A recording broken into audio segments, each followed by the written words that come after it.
On this Instatapes for the 3rd annual Monte Carlo Anti-Aging Conference is Dr. Imre Zs Nagy on the membrane hypothesis of aging in the light of the latest developments. We now join Dr. Zs Nagy. First I have to make a correction. I am sorry, Phil, because the correct title of my lecture is Membrane Hypothesis of Aging. On this paper, you read Membrane Theory of Aging. I never called theory this concept because the word theory is so much compromised. We had seen in the literature of the last 20, 30 years more than 200 theories of aging. So I would be ashamed if I would call theory, because no one of them proved to be true. So it is membrane hypothesis. So what I would like to explain you today, because I think most of you are not familiar with the theoretical gerontology, at least not to the level which would be necessary. So I would like to explain some of the roots of this hypothesis, some of the experimental proofs, of course its most important items of its content, and also the consequences of this idea for the anti-aging medicine, because this is the aim of any gerontologist, to find something which improves the aging system which is going to be deteriorated. So if you go to the literature, to the background, one thing is sure, that it's a generally accepted axiom that the age, the lifespan is genetically determined. It means every species has a time course of its life, and this is somehow written in the genome. But of course, today people are just choosing different genes, single genes, groups of genes, and so to explain which are responsible for the aging. But be sure that aging is a polygenically determined parameter, like body size and many other parameters. So it is just a vain effort to find one gene or a small group of genes which are responsible for aging. And already in the older literature, Bernie Strehler, who passed away recently, and he was a great figure of the gerontological basic research, he made the suggestion how the mechanisms of genetic determination can be imagined. And one possibility is that we lose the genetic code. It means we start to synthesize bad proteins. But this, today we can tell you that this is not true. Not true because it is possible that we have damage on our DNA sequence, but we heard also this morning that the repair capacity is tremendously efficient, and Bruce Ames has shown already 20 years ago that we have at least 20 times higher repair capacity than the everyday life damage on DNA requires. So, and as a matter of fact, nobody has found any bad protein which was synthesized a priori, was translated as a bad protein. If we have a bad protein, like in thalassemia or many other diseases, then it's a disease, it's not the aging process. So we can exclude this possibility that we lose the code. The second possibility, according to Bernie Strehler, was that we lose the readout device. It means that we cannot synthesize any more proteins. But this is again not true, because old systems are able to do the very same proteins, just require longer time. All experimental evidence available shows that old systems are able to do the same proteins as the young ones, just at lower rate. In my age of 66, I can run 100 meters even now, but when I was 15 years old, I could do it in 14 seconds. Now I need maybe 50 seconds, because it's a quantitative loss of the ability. Aging is a quantitative problem. So we can exclude also the possibility that we lose the readout, but we have a slowing down in the readout device. And therefore, we have to assume as the only logical way to explain aging phenomena that the conditions for readout are changed. Some conditions are lost. And what are the conditions for readout? The physical-chemical environment. We have water content, dry mass content, that's the physical density. We have general ionic strength. We have specific ionic strength changes. We have the possibility of changing the pH or changing the temperature. And all these are under the general term conditions for readout. And this may be really true, because that's the only possibility to explain why a system, a living system, which in young age is happy and prosperous and can do its optimum performance, at a given time starts to decline, and it declines everywhere in every function. So we started from this assumption that loss of conditions for readout may be the real. So if we assume or we add to this concept the definition of the phenomenology of aging. What is aging if I want to describe the process? Again, with general validity from the unicellular organism to the human. And you can see that first characteristics, that it is destructive, so we lose functions. The second is it's progressive. It means it's a one-way street. We cannot return just voluntarily. The third one is that it is intrinsic. It means it depends on the genome. It does not depend on the external factors. Experimental proofs are available for all this. And the fourth characteristic is that aging is universal for the living beings in two senses. One is that all species show aging, but the time pattern is strongly variable. Neurospora crassa lifespan is 6 hours.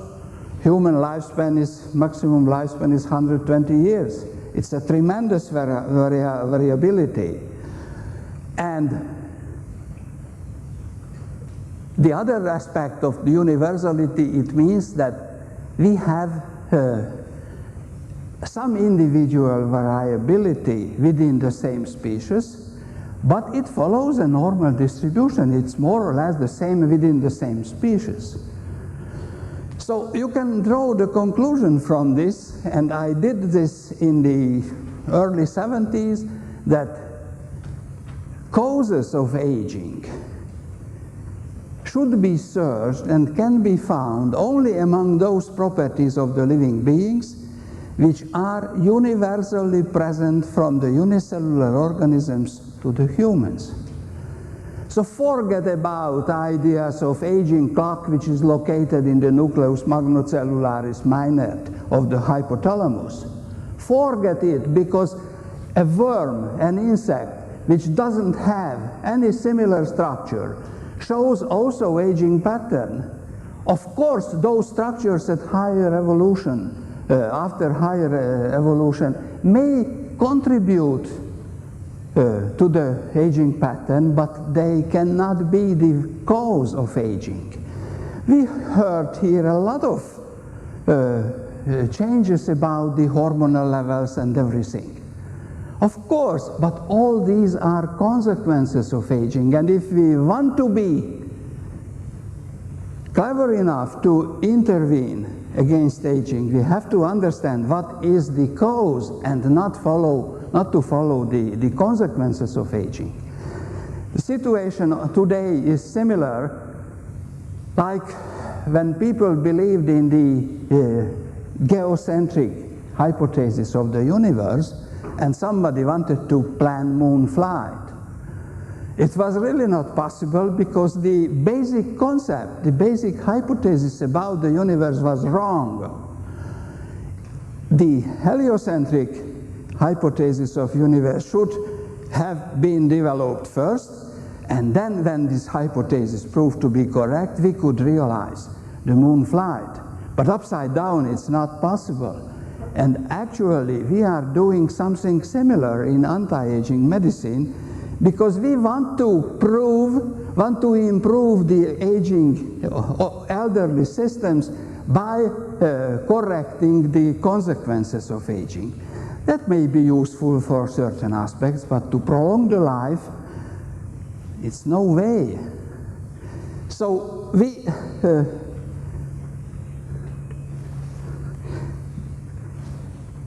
try to formulate an idea which is explaining the main properties of the whole ontogenesis, because aging is nothing else than the last part of the ontogenesis. And again, I have to emphasize that this is important to do with general validity. Not for humans, not for elephants, not for monkeys, but from the most primitive organisms to the most evolved ones. So what is the very short list of those common properties which are present in all living beings? First one is the cellular organization. Non-cellular living beings don't exist. Viruses are not living beings per se. So cells are structural entities which are separated by the plasma membrane from the environment. It maintains a composition being different from the outer space, performing bidirectional transport functions with the environment and assuring excitability. This is the most general concept of a cell. Next, generally valid statement is that the design of any living system is stored in DNA, it is transcribed in RNA, and translated into proteins. This is realized by every living being. The third one, the realization of the design and the functions are made by proteins. No living function is made without proteins. And those proteins are turning over several hundred or several thousand times during the lifespan. Why this turnover is necessary? You can ask this question very easily, because we teach to the students at the universities that enzymes are catalyzers which return from their function without change. And this is true. Then why we need to turn over so quickly our proteins? Half-life of proteins in my brain are something 27, 28 days. In rat liver it is something 24 hours and so on. Why we need to turn over our proteins if the enzyme functions are not destroying them. There must be another way, another factor which makes those proteins damaged and requiring the turnover. And this is the fact that energy derives from electron transition processes between substrates and oxygen, giving rise of the oxygen-free radicals. What are the oxygen-free radicals? I have to explain you some concepts which are relatively new and are not agreeing with the orthodox concept that we have to fight against all free radicals and we will live forever. That's not true. I will show you why. So, if we want again to return to the ontogenesis, we have four main periods of this ontogenetic life. First is that embryonal and post-embryonal growth takes place. It's different in different species, but we start from one cell and build up the living system. Second one is reaching the optimum performance. This is the maturation process.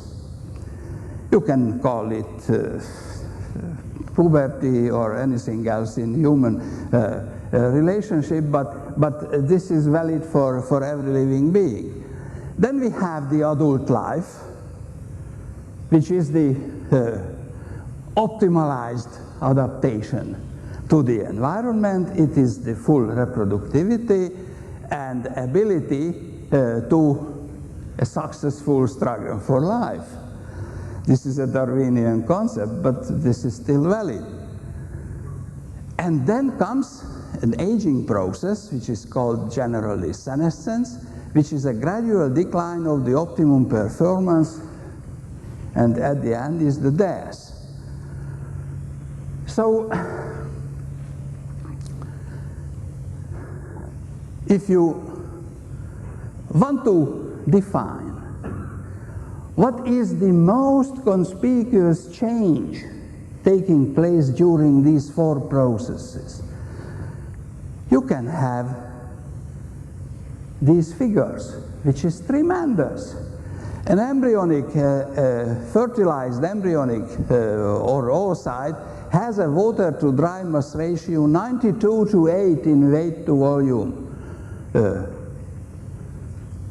You can weight to weight percent. You can imagine 92% water and 8% dry mass. Dry mass means here proteins, sugars, DNA, RNA, everything.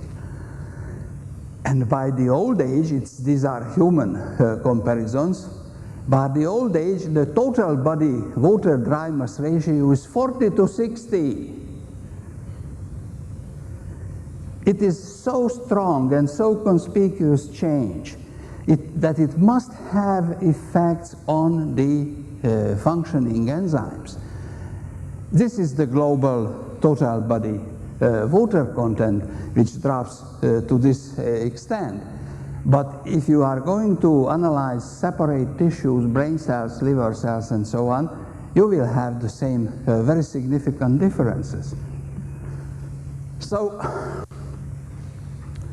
if we are going to identify the damaging factors, we cannot escape from the concept of free radicals. It is a merit of Denham Harman, who was encouraged so strongly in the 50s to suggest that oxygen-free radicals may have damaging effects in the human body. That was a fortunate situation because Harman studied not only medicine but also chemistry. But the MDs and biochemists did not know a damn word about free radicals until even the 80s. Biochemical textbooks published during the 80s have no chapter for free radicals, because it was simply calculated that the concentration of free radicals is so low that they cannot have any significant biological effect. Just it was forgotten that the free radicals have a so strong turnover because they survive only 2 molecular collisions. So concentration figures don't tell us anything about the free radicals. So how the free radicals are formed mainly? About 8 to 10% of the consumed oxygen is transformed into superoxide radical. This figure comes from Barry Halliwell, and it is a very precise calculation. It makes 2 metric tons free radicals during the human lifespan. It's a tremendous quantity. And the most of these radicals, which is O2 minus dot, are transformed by SOD into hydrogen peroxide. Superoxide anion in itself has no harm. There is no known reaction which is produced by the superoxide. Superoxide anion is an electron donor, and it means it's a reductive agent, because only electron acceptors can be oxidative agents. And this process takes place also spontaneously, but the SOD, which is present in every living cell, is speeding up 4 orders of magnitude this reaction. So we continuously have a formation of hydrogen peroxide. For what? Not just because the catalase has to have some substrate, because catalase is present in the liver, in the blood, in many tissues, but is practically absent in the brain, for instance. Catalase activity of the brain is 200 times lower in rats than in the liver. So the main route of the hydrogen peroxide transformation in the brain, for instance, is this one, the Fenton reaction, which is so-called iron-induced heterolysis of the hydrogen peroxide. What are the main properties of this radical? It is able to rape electrons from anywhere within nanosecondum times. That's a tremendous speed. This is the quickest possible oxidation, which is causing macromolecular damage and or cross-linking. If the system is dense, molecules are near to each other, one raping electron may result in intermolecular cross-linking. If the system is more diluted, one radical even may cause only monomolecular damage. But anyway, this is a very important issue. Therefore, we say that the cross-linking effect of these radicals is strongly density dependent. That's a very important thing, because nobody has ever considered in this room and in any other conference that the density of the biological system is rate limiting in the radical reactions. Old systems produce much less radicals than the young one, but those less radicals are more harmful because the system in between became more dense. And this is a statement which may surprise you, that the continuous flux of these radicals is a prerequisite of the living state, because the best free radical scavenger is potassium cyanide. And potassium cyanide kills me in a fraction of a second. If I switch off the current of a computer, the structure is there. If I pull out the plug from the wall outlet, the structure is there, but no electron movements are present anymore, and no function is possible anymore. For the very same reason, we can claim that hydroxyl free radical flux is a continuous prerequisite of the living state. If I cut it, finished, because the very first effect of the potassium cyanide is to block the oxygen transport from hemoglobin to the tissues. Energy is still available for 20 minutes, even in the brain cells. The very same process is in suffocation of water. It takes 3 minutes. because the transport of the reserve hemoglobin-contained oxygen to the tissues is able to maintain this radical flux for about 3 minutes. But after that, it is finished. So on the basis of this concept, we created this so-called membrane hypothesis of aging, in which the main issue is that free radical induced cross-linking takes place, first of all, in the membranes, because they are the most dense structures in the cell. And particularly important is in the cell plasma membrane, because they have an electric polarity, and at each discharge of this electric polarity, a tremendous heat is formed. And about 20–22% of this heat remains in the membrane, in the plasma membrane, in form of chemical bonds, and this is called the residual heat-induced damage. Consequence of this is that the potassium permeability, the passive potassium permeability of the plasma membrane is gradually decreasing. From the very first moment, the consequence of this is that the intracellular potassium content increases. This is good for maintaining the excitability of the membrane, but this is condensing the cell colloidal system. It causes a shrinkage. And if this shrinkage takes place, the cytoplasm loses water. If this water loss takes place, all enzyme rate constants decrease. Red blood cells arrive from here to here because they do not have any more protein synthesis. And the old red blood cells are measured by density. They became very much condensed, they lose water, and you can separate different ages of erythrocytes by density gradient centrifugation. Other cells, like neurons, which are really post-mitotic cells, they don't divide after the birth. They will proceed, RNA and protein synthesis will decline, speed of elimination of the damage decreases, they will accumulate waste products like lipofuscin, they will have a slowed down protein turnover. And this cycle is turning around so many times, as many times the proteins are reproduced in a cell. In the liver of rat, it is probably about 1,000 times during the lifespan, because half-life is 24–26 hours for the overall proteins. So this is which brings down our functional ability in each organ, which is not able to reproduce the cells by cell division. In the skin epidermis, it is somewhat different, but there is a particular differentiation in the skin. So now, let me show you some data about the protein lateral diffusion in the membrane. This is liver cell of 2 different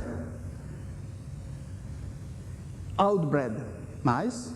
Peromyscus leucopus survives about 7 to 8 years, and mus musculus survives about 2.5–3 years. They start from the same point at 0 time, it means at newborn age, but the decay is different. This is the true clock which measures the time. And this dotted line here is the black mouse, which is a genetically damaged wild mouse practically, because it is obvious that it has different defects. It's the black C57BL mouse. It is shifted downward parallel with the long-living wild mouse strain. Another thing from the brain cells. This is the females and this is the males' general result from the concanavalin A receptors of the brain cells. They show a very tremendously linear age-dependent decay. we have a lot of proofs for the physical-chemical changes of the membrane, but these are some of the most important. But how the water content and the enzyme activities behave?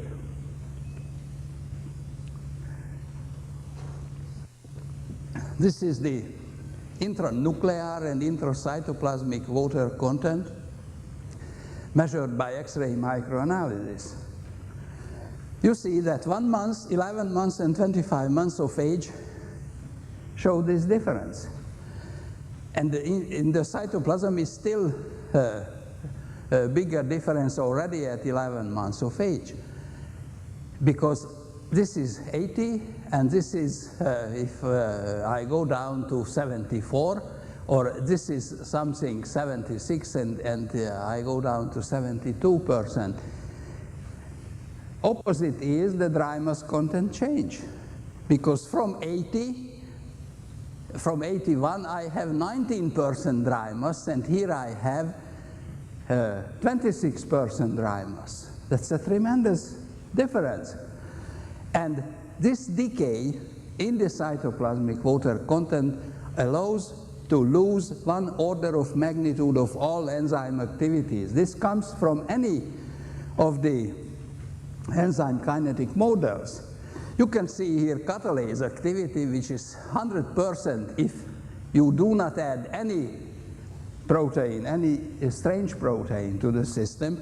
But if you add, for instance, in this case, I think it was egg albumin, and we increase to 26% the egg albumin content of the system in which we measure the activity of the same catalase. And you see that we have this decay. Nobody considers this, that the in situ enzyme activities are very much different from that what we can measure in test tube. Because this is the true rate constant of an enzyme in its own environment. Now, if we return again to this original concept, we have to be aware that this may be true only if I am able to interfere with these processes and I can slow down this process. So, I have no time now to explain this. This is just a support for the idea, because most of the oncogene products are going to the cell membrane. Most of them. You can have this list, and you can find details in this publication. This is just to prove that the genes which are somehow involved in the cell regulation of cell division and aging, they produce something which are going to the cell membrane. This is the abstract of that paper. But what I want now to stress, because I have very few minutes, is that during the late 50s, in France, some people synthesized this molecule, which was called centrophenoxine, or another name was meclofenoxate. This part is the parachlorphenoxyacetic acid. It's a synthetic plant hormone. And the other part is dimethyl aminoethanol. And this esterified molecule had very funny physiological effects. It stimulated respiration of the brain slices. It stimulated brain oxygen consumption also in vivo. Glucose consumption was increased. So it was called neuroenergeticum. And it was used, for instance, in different dementias, in chronic alcoholism, in post-apoplectic disorders, and so on. And some people during the 60s treated animals with this centrophenoxine, mouse, rat, guinea pig, and it was very funny that after chronic treatment, the animals lost the H pigment content in the brain cells, in the myocardium, in the liver, in the epithelia, and so on. And those animals survived longer. Up to the nature, there were publications about this, but nobody could explain the mechanism of action of this molecule, because people assumed that this moiety becomes trimethylated. It means it gives choline. And if we have more choline, then we have more acetylcholine synthesis. But this was not again true, because it turned out that if I give just choline to the animals, they will not survive longer at all. So after different experiments, it turned out that this moiety is incorporated into the phospholipid layer of the cell membrane in the brain cells. It remains there for a long time, and when the hydroxyl free radicals are present and rape electrons from the membrane components, this trivalent nitrogen has two loosely bound electrons. It's easy to give to free radical scavenging. So this is helpful as a local site-specific radical scavenger, and it protects the function of the brain cell membranes for a longer time. So we decided, when it became clear, to double the number of groups of dimethylamino content in the same molecule. We left it intact on the other side, but we used bis-dimethylamino isopropanol for this. And it was still more efficient. The rate constant for hydroxyl free radical scavenging was 1.9 times larger than for the other part. So if we treated animals with these drugs, this was the control body weight loss during 5 weeks of 2-year-old Fisher male rats. If centrophenoxine was given after 1 week of after 3 weeks of treatment, body weight loss slowed down, and those animals survived 3-4 months longer. If we use the new molecule, which was called BCA001, it's just a coded name, after 1 week of treatment, the body weight loss decreased, and these animals survived 40% longer. If we measured in the same treated groups the lateral diffusion constant, this is the value what we get from the age-dependent regression line. This was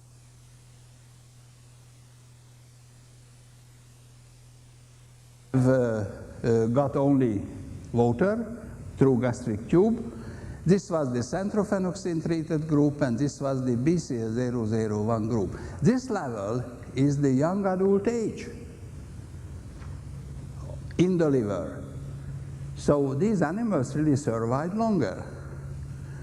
It means that if I can interfere at this place with some well-designed drug which is going there and it is locally able to neutralize free radicals, it means that not the proteins, not the lipids will give electrons for the neutralization of the free radicals, then I can slow down this process. So what we can tell you today is that the centrophenoxine is a still available drug in Germany, in France, in different countries. Its name is Lucidril in France, and it is Helfergin in Germany. This is prolonging lifespan of rats. Lucidril. We decided, a small group of university people in November '76 to start to take this centrophenoxine. And many of us continued until today to take this drug 500 milligram every day. And myself, my wife are also in this group. So we don't know if it will prolong our life because this is not a scientific experiment. We would need 5,000 people in double-blind system. But one thing is sure, that if we compare our actual working ability and so on, diseases and so with our coetans, then we have some advantage already after 26 years. One thing is sure, that there is no side effect because that compound is present in everyone in nanomolar concentration. Just in our brain, if we take every day 500 milligram, it is raised to 1 micromolar concentration. Whether the new drug will be really more efficient in humans, it is a question of the future because it is actually under development, and probably early next year it will be done, the first human phase 1 experiment.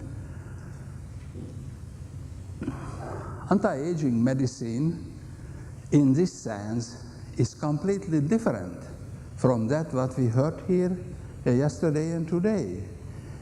Because this is a causal, a preventive intervention. If I am replacing hormones and so on, then I am on the side of the consequences. But if I am able to slow down the aging process, maybe we need 10 other components with clever design, placed in a proper place of the microenvironment of the membrane components, then we are able to slow down this process really in a clever way.